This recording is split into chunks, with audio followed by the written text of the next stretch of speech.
나를 찾는 화엄경 정엄 제7법회 보광명전 제7회 11품에서는 17보살행을 지나 깨달음의 경계를 펼쳐 보이고 있습니다.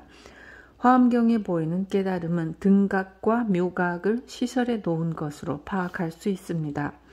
부처님은 다시 보광명전에서 그 자리에 모인 대중들과 함께 하셨습니다. 그때 보현보살이 부처님의 위신력을 받아서 찰나제제 불산매에 들어가 십정법문을 설하셨습니다. 27. 지혜의 근본 10가지 선정 십정품. 깨달음에는 등각과 묘각이 있습니다. 등각은 부처님과 동등한 지위의 깨달음이란 뜻으로 보살이 장기간 동안의 인행을 거쳐 도달하는 지위입니다. 묘각은 부처님의 불가사의한 깨달음의 세계를 말하며 등각의 윗단계로서 궁극적인 부처님에 이른 지위입니다. 십신에서 십지에 이르는 보살 수행의 결과인 등각과 부처님 깨달음의 본래 세계인 묘각 사이에는 건널 수 없는 질적인 차이가 있는 것일까요? 묘각 역시 열심히 노력하기만 한다면 얻을 수 있는 경지일까요? 과연 수행과 깨달음의 차이는 무엇일까요? 이 품에서 보현보살은 10가지 산매 중 마지막 산매인 걸림없는 바퀴의 큰 산매를 설명하면서 다음과 같이 말씀하십니다.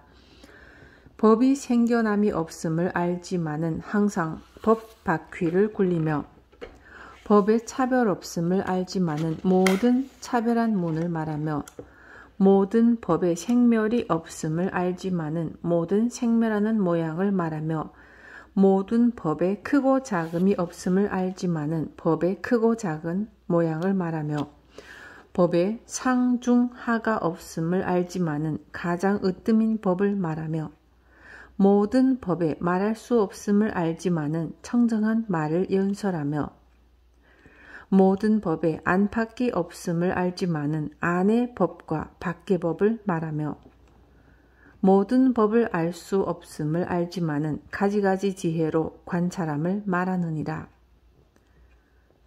법에 평등할 리가 없음을 알지만은 평등하고 평등하지 않은 길을 말하며 법은 말이 없음을 알지만은 참새의 법을 말하며 법에 의지할 데 없음을 알지만은 선한 법에 의지하여 뛰어남을 얻음을 말하며 법에 몸이 없음을 알지만은 자세히 법신을 말하며 삼세 부처님들이 그지없음을 알지만은 한 부처님이라고 말하며 법에 빛깔이 없음을 알지만은 수많은 빛깔을 나타내며 법에는 소견이 없음을 알지만은 여러 소견을 자세히 말하며 법에 모양이 없음을 알지만은 가지가지 모양을 말하며 법에 경계가 없음을 알지만은 지혜의 경계를 자세히 말하며 법에 차별이 없음을 알지만은 수행한 결과가 가지가지로 차별함을 말하며 법에 벗어날 것이 없음을 알지만은 청정하게 벗어나는 행을 말하며 법이 본래 항상 머무는 줄을 알지만은 모든 흘러다니는 법을 말하며 법에 비칠 것이 없음을 알지만은 비치는 법을 항상 말하느니라. 보현보살의 이 설명 속에서 하지 않음을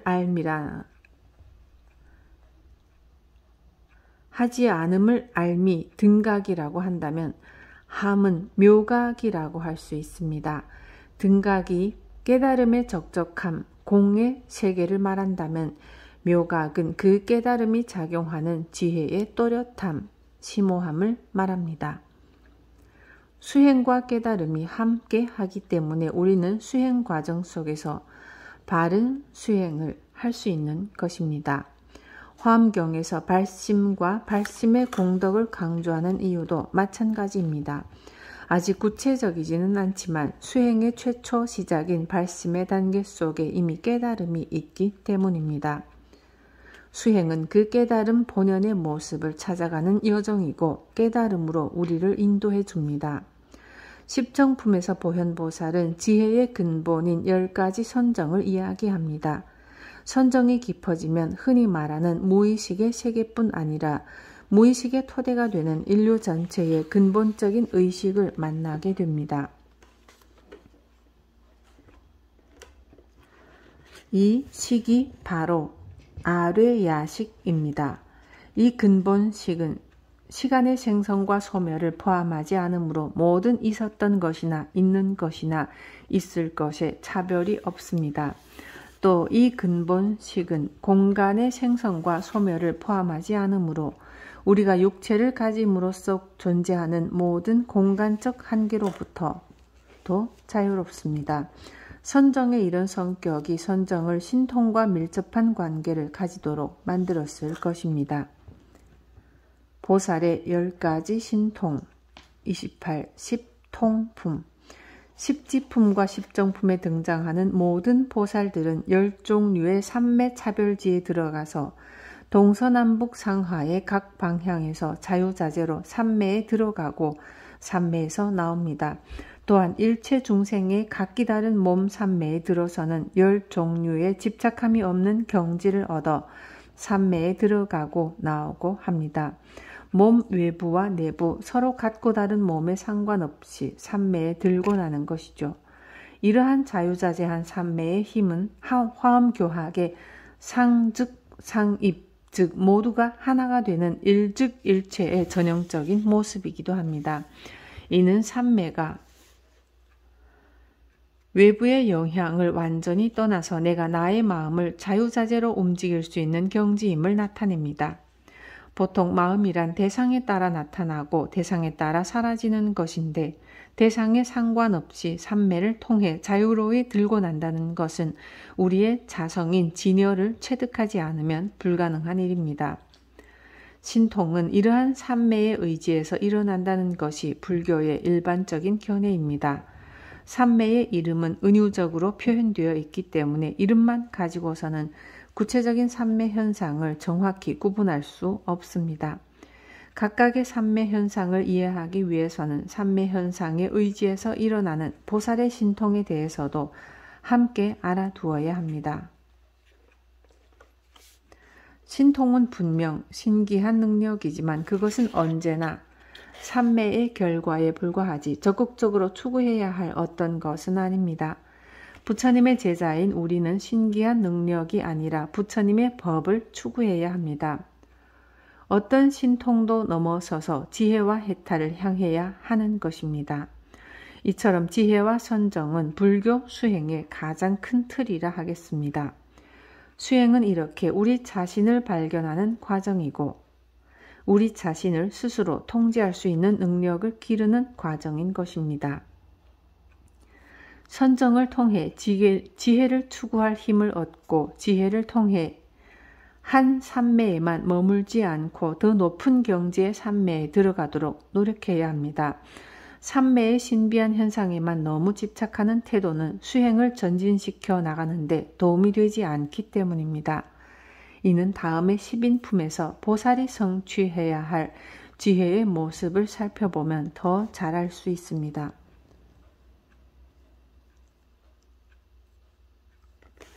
29. 세상을 보는 10가지 지혜 10인품 10인품의 인은 지혜, 알의 의미입니다. 여기에서는 보현보살이 십신통의 의지가 되는 10가지 지혜의 경계에 대해 설합니다. 10가지 지혜란 부처님 법의 음성을 듣고 따르는 인, 법에 순응하는 인, 생멸하는 법이 없다는 인, 환영과 같다는 인, 아지랑이 같다는 인, 꿈과 같다는 인, 메아리 같다는 인, 그림자 같다는 인, 헛개비 같다는 인, 허공과 같다는 인을 말합니다.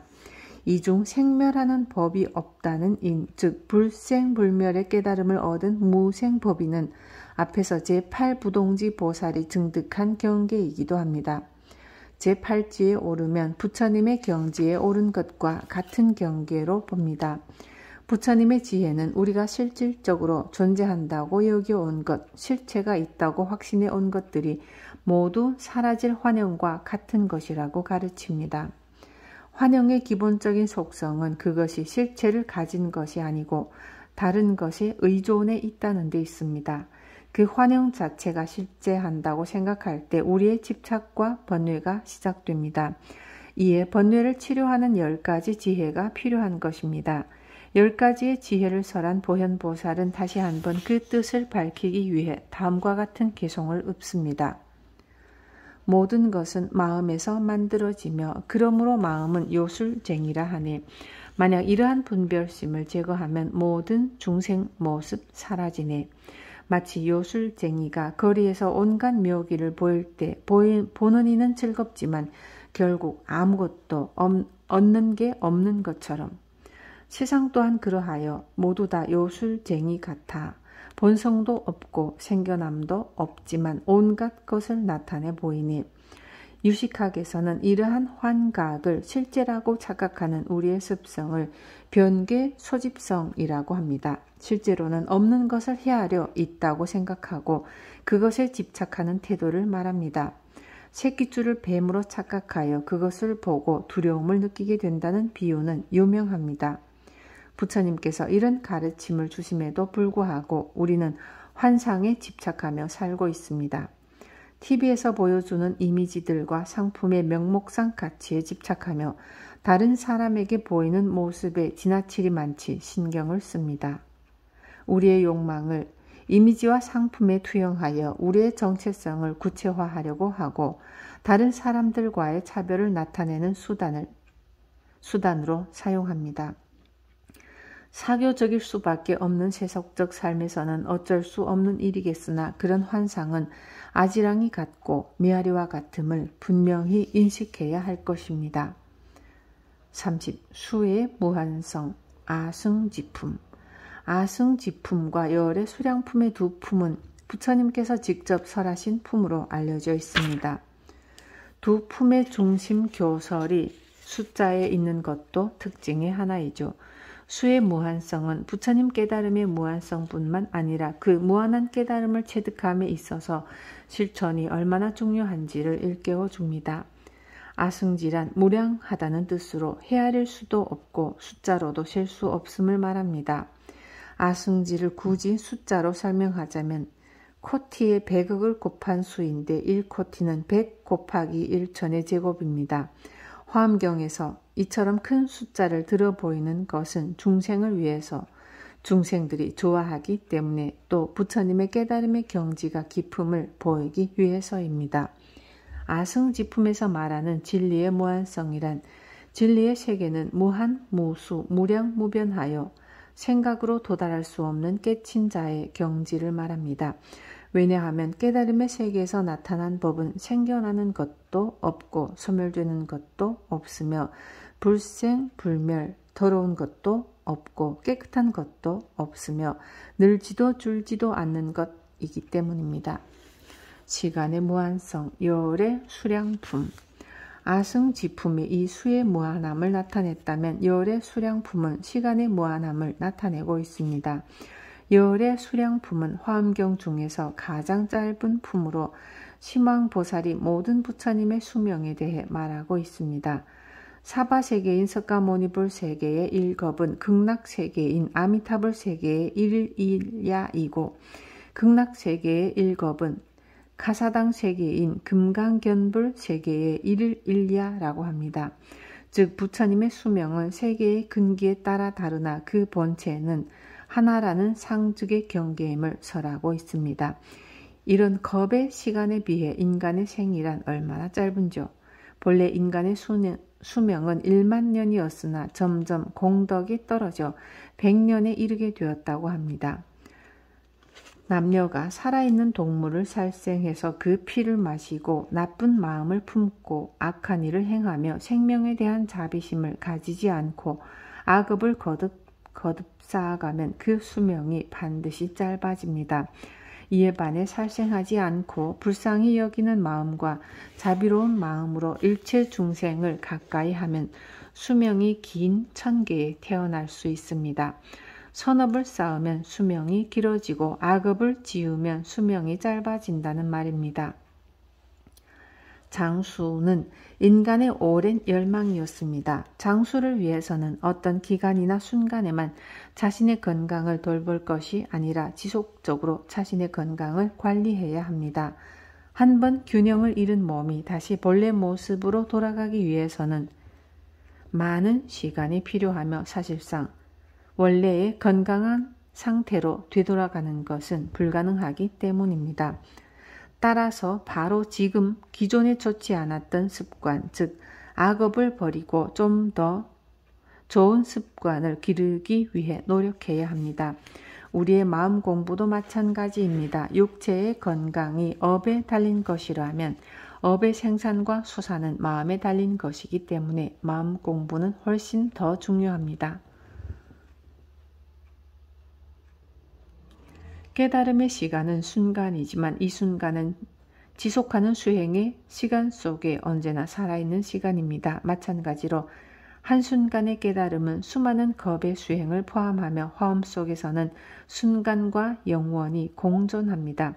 이것이 상즉의 의미입니다. 32. 모든 곳에 계신 보살, 제보살 주처품. 제보살 주처품에서는 심왕보살이 보살들의 거주처가 끝이 없음을 모든 대중에게 설하고 있습니다. 각 방향의 각 산에 수많은 보살들이 거주하고 계심을 이야기하며 그 각 방향의 보살들이 수많은 권속들과 함께 법문을 설하고 있음을 알리는 것이 이 품의 내용입니다. 우리 주변에는 불교에서 그 연원을 찾아볼 수 있는 다양한 산 이름이 있습니다. 해인사의 가야산도 부다가야에서 온 이름이고 양양의 낙산사도 관음보살이 머무는 포타락가산에서 연원한 이름입니다. 중국 산서성에 소재한 오대산을 청량산이라 부르게 된 재미있는 이야기가 있습니다. 중국의 전설에 의하면 본래 오대산이 있는 지방은 굉장히 무더운 곳이었다고 합니다. 그러나 문수보살이 동해용궁에서 청량석을 가지고 와 산에 옮겨 놓은 뒤로 시원해졌다고 하네요. 이 청량석은 원래 용왕의 아들들이 쉬는 자리인데 그들이 출타한 틈을 타서 문수보살이 그 바위를 훔쳐왔다는 것입니다. 산의 이름도 여기서 유래한 것 같습니다. 지금도 중국에 가면 그 바위가 있습니다. 화엄교학의 대성자 현수대사 법장의 화엄경 탐현기 권 15에는 동북방에 청량산이 있고 그곳에 문수보살이 머무르며 이만 권속에게 설법하고 있다는 내용에 대해 다음과 같이 기술하고 있습니다. 청량산이란 곧 이 대주 오대산을 말하며 산속에는 현재에도 옛 청량사가 있다. 겨울은 물론 여름에도 눈이 쌓이기 때문에 청량이라 부른다. 이 산과 문수보살은 신비한 감흥이 많다. 또 해금강과 내금강 등은 화엄경에 근거해 지어진 이름입니다. 12,000봉이라는 것도 마찬가지로 화엄경에 나오는 법기보살과 그 대중들의 수에 근거하고 있습니다. 금강산의 최고봉을 비로봉이라고 하는데 이것도 역시 화엄경의 주불인 비로자나불에서 연원한 이름임을 알 수 있습니다. 33. 부처님의 법을 생각하다. 불부사의법품. 화엄경에서는 부처님을 생각함에 있어 세 가지 방식을 제시하고 있습니다. 1. 부처님의 법을 생각하는 것. 2. 부처님의 몸을 생각하는 것. 3. 부처님의 공덕을 생각하는 것. 불부사의법품은 부처님의 법의 특징에 대해 이야기하고 있습니다. 여기서는 청년화 보살이 수행하여 생기는 부처님의 과덕의 불가사의함을 설합니다. 불부사의법품은 지표에 모인 보살들이 모든 부처님의 국토, 청정한 서원, 종성, 세상에 나오신 법신, 음성, 지혜, 신통력의 자세, 걸림없는 머무름이라는 10가지가 모두 불가사의하다고 생각하는 것에서 시작됩니다. 부처님은 많은 보살들의 생각을 읽고 청년화 보살에게 부처님의 신통력과 지혜와 훌륭한 말솜씨를 주셨습니다. 부처님의 신통력을 받은 청년화 보살은 연화장 보살에게 부처님의 10가지 과덕에 대하여 100가지로 상세히 설명하고 있습니다. 이 가운데 예를 들면 모든 부처님의 10가지 머무름으로 향하는 법에 대하여 다음과 같이 말씀하십니다. 1. 모든 부처님은 깨달음의 일체 법계에 머문다. 2. 모든 부처님은 큰 자비에 머문다. 3. 모든 부처님은 본래 서원에 머문다. 4. 모든 부처님은 중생들을 버리지 않고 교화하는 일에 머문다. 5. 모든 부처님은 의지함이 없는 법에 머문다. 6. 모든 부처님은 허망함이 없는 법에 머문다. 7. 모든 부처님은 생각에 잘못이 없는 법에 머문다. 8. 모든 부처님은 걸림없는 마음에 머문다. 9. 모든 부처님은 편안한 마음으로 머물러 아직 산란한 적이 없다. 10. 모든 부처님은 법이 평등하고 무너지지 않는 진여실제에 머문다. 34. 부처님의 몸을 생각하다. 열의 십신상해품. 열의 십신상해품에서는 부처님의 몸에 나타나는 신체적인 특징을 이야기하고 있습니다. 여기서는 보현보살이 열애만이 지닌 여러 가지 복덕의 모습을 설합니다. 간혹 우리는 구체적으로 표현할 수 없지만 사람마다 어떤 분위기가 풍겨짐을 느낄 때가 있습니다. 한 사람의 분위기는 그 사람이 그 시간까지 살아왔던 삶의 방식을 품고 있습니다. 불교가 내적인 수행을 중요시하고 드러나지 않은 업인 무표세까지도 중요시하는 이유가 여기에 있습니다. 어떤 업 자체가 나타나지는 않더라도 그 업을 반복할수록 그에 대한 행위가 축적되어 일반적인 모습으로 드러나게 되는 것입니다. 이는 어린 시절의 상흔이 어른이 되어서도 어떤 형태로든 다시 나타나는 것에서도 찾을 수 있는데 현대 정신분석학의 영역에서 활발히 연구되어 활용되고 있기도 합니다. 보현보살이 부처님 몸에 갖춰진 96가지의 훌륭한 모습을 들어 부처님의 뛰어난 공덕을 설명합니다.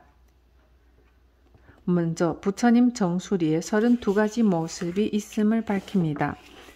첫째, 부처님 정수리에 대인의 모습이 있어 명정이라 한다. 둘째, 그 모습이 32가지 보배로 장엄하고 있다. 셋째, 빛의 작용은 한량없는 대광명에 그물을 놓는다. 넷째, 빛의 효과로서 일체 세계를 두루 비춘다. 등등. 그리고 혀 모양에 대해서도 다음과 같이 설명합니다. 부처님 혀에 대인의 모습이 있으니 이름은 순법개운이라 한다.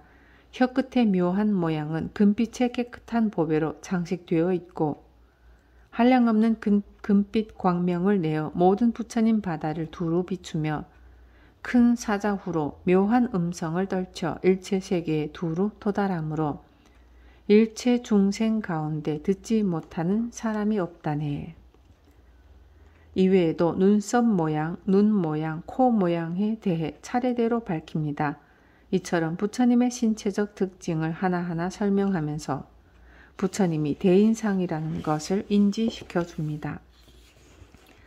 35. 빛의 공덕을 설하다. 열의 수호, 광명, 공덕품은 아승지품과 같이 열애께서 직접 설하신 품입니다. 부처님께서 직접 보수보살에게 부처님 몸에서 나타나는 32상 80종호 가운데 광명을 바라는 빛의 공덕에 관해서 설하시고 보수보살은 다시 일체 대중들에게 열애에게 갖추어져 있는 잘생긴 모습의 공덕을 이야기합니다. 열의 수호 광명 공덕품에는 성적 차별이 없는 해탈에 대해 이야기하는 부분이 나옵니다. 많은 천녀가 발심하여 여인의 몸을 버리고 성불한다는 내용인데 법화경의 변성 성불과 상통하는 부분이라 하겠습니다. 사실 불교만큼 남녀 평등을 구현한 종교도 없을 것입니다. 다만 여인의 몸으로 바로 성불하지 못하고 성을 바꾸어서 성불한다고 하는 이야기는 아마도 당시 여성을 차별한 불평등 사회상의 반영이라 할 것입니다. 36. 보살의 뛰어난 실천, 보현행품. 보현행이란 진리의 세계인 법계에 들어감, 즉 법계에 들어가는 실천행인 보살도를 말합니다. 이 보살행의 실천자가 보현보살입니다. 보현보살이란 범어로는 사만타 부하드라 보디사트바라고 하는데 이를 중국에서 보현보살이라고 번역한 것입니다. 이는 인도말에 충실한 번역으로 모든 방면에 길상이 있는 모든 것에 뛰어난 의미를 지닙니다. 즉 보현보살은 모든 방면에 뛰어난 행을 보인 보살이며 보살도의 실천자라는 뜻이죠. 그가 행하는 보살행을 통하여 진리의 세계인 법계에 들어갈 수 있기 때문입니다. 실천이란 무작정 나오는 것이 아닙니다. 체계적으로 이론을 공부하고 그것에 대해 깊이 사색함으로써 나오는 것입니다. 보현보살은 이론과 실천을 총괄하는 모든 보살의 모범으로 등장합니다. 사실 보현은 어느 특정한 보살의 이름이기보다는 우리가 행해야 하는 보살의 모습 그 자체라고 할 수 있습니다. 보살이 가야 할 길인 보살도가 곧 보현보살의 행과 원이며 이를 한 단어로 표현한 것이 보현행원이기 때문입니다. 보현행원은 지혜와 자비의 실천, 자리와 이타가 서로 합해진 말입니다. 그리하여 보현행품에서는 보살의 실천행에 대해 말하고 있습니다. 보현보살은 삼세제불과 평등한 인을 설하는데 특히 성내는 마음에 대해 이야기합니다. 이렇게 성내는 마음을 일으키면 어떤 장애가 있는지에 관해 이야기한 부분을 인용해 봅니다.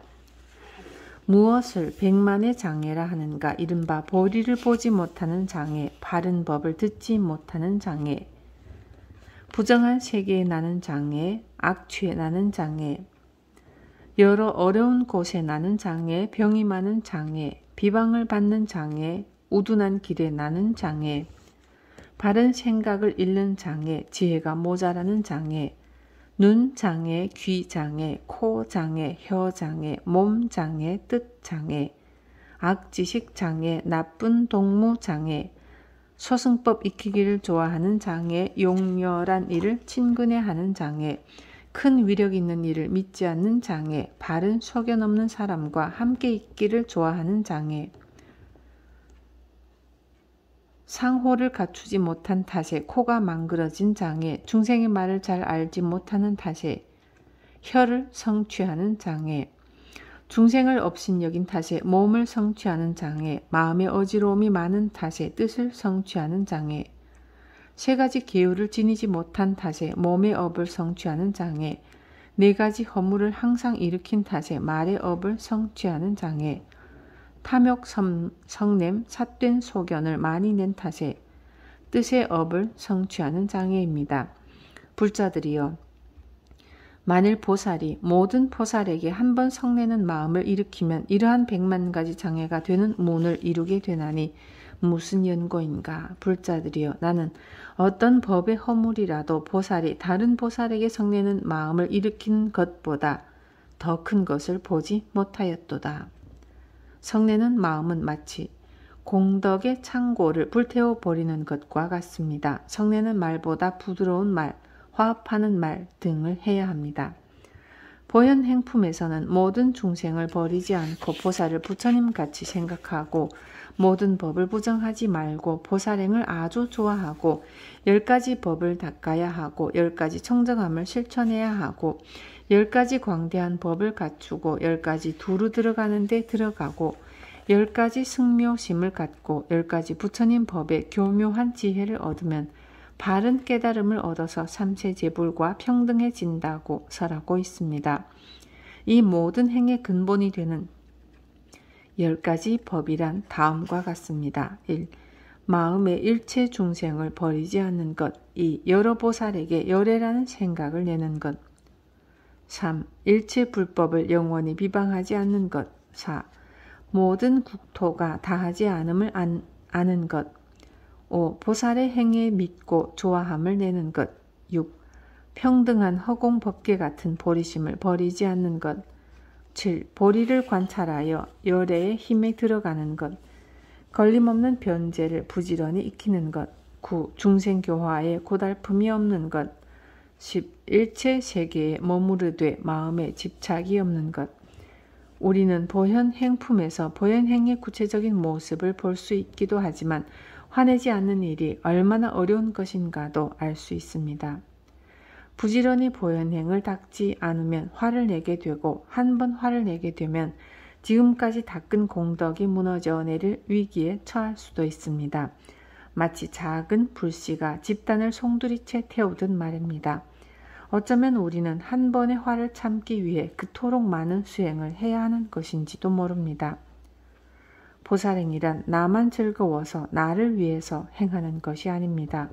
내 행위 그 자체와 내 선한 행위의 대상이 서로 즐거워야 하고 서로 보살의 길을 갈 수 있도록 독려하는 방식으로 행해져야 합니다.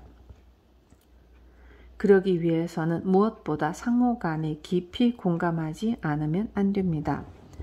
37. 무량한 법으로 나타나신 부처님.